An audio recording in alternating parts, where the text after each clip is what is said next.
Mon nom c'est Dr Amahoye Ogudia Isidore. Je suis chargé de projet, expert en lutte contre la criminalité environnementale au niveau de l'UICN PACO, dans le cadre de la mise en œuvre du programme PABio. Alors, depuis 3 jours, nous sommes à Dakar dans le cadre d'un atelier régional de mise en réseau des acteurs de lutte contre la criminalité environnementale en Afrique de l'Ouest. Donc, cet atelier a réuni tous les acteurs engagés dans le terrain de la lutte contre la criminalité environnementale au niveau des aires marines protégées et les écosystèmes marins côtiers le long de la côte ouest africaine. Donc 16 pays sont réunis, les administrations en charge de la gestion des aires marines protégées et des eaux et forêts, tous ceux qui sont engagés dans la lutte contre les infractions environnementales, les infractions sur la biodiversité, les infractions sur la pêche, etc., pour pouvoir partager leurs expériences et mettre en place un réseau de coopération et partager les données et les informations en temps réel sur les criminels environnementaux qui sont tapissés le long donc, de la côte ouest africaine. Cet atelier également a été une opportunité pour nous d'initier ces acteurs dans l'utilisation du système d'information sur la criminalité environnementale qui est une composante de l'Observatoire pour la biodiversité et les aires protégées, une composante qui permet de suivre les menaces sur la biodiversité et sur les aires protégées. Donc, ce système d'information permet d'enregistrer tous les crimes environnementaux qui sont constatés au niveau des différents sites le long de la côte et de suivre leur évolution en temps réel. Et ça permet de suivre la tendance et de se rendre compte de comment est-ce que ces crimes évoluent en fonction du temps, mais également au plan spatial. Le but, c'est de pouvoir avoir une idée de l'ampleur du phénomène et de réorienter les stratégies de conservation et en particulier donc, la stratégie de surveillance des aires marines protégées. Et ce n'est qu'à ce prix-là que nous pouvons véritablement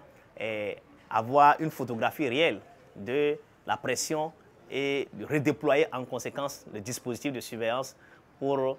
traquer de façon adéquate les criminels environnementaux. Vous avez de plus en plus, nous avons beaucoup de cas de pêche illégale, beaucoup de cas de pêche dans les zones non autorisées, beaucoup de cas d'exploitation minière et pétrolière et frauduleuse qui ne respectent pas les prescriptions donc, de nos lois le long de la côte. Il y a d'exploitation de sable marin, il y a également le ramassage des œufs de tortue qui ne permettent pas aux tortues donc, de se régénérer. Il y a également le braconnage des tortues, il y a également des cas de pollution qui sont vraiment interdits par les lois. Et tout ça, on ne peut pas les citer tous, mais tous ces phénomènes-là qui se produisent le long donc, de la côte affectent la conservation, donc, la gestion durable donc, de ces aires protégées et la durabilité de ces écosystèmes. Donc cet atelier permet à ces acteurs d'échanger sur les pratiques du terrain, les bonnes pratiques pour pouvoir surveiller de façon adéquate et de lutter contre ces pressions sur les espèces marins côtiers. Comme perspective, évidemment, ici, ce que nous avons fait, ça a été une initiation des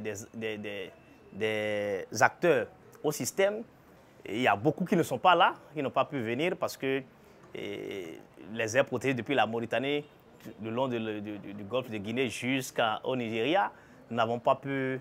inviter tout le monde. Mais nous pensons qu'à l'avenir, nous devons répliquer ces formations-là de façon à avoir plus de participants pour que cet outil puisse être davantage diffusé et maîtrisé par tous les acteurs afin de disposer de beaucoup d'acteurs engagés dans le processus et également les protocoles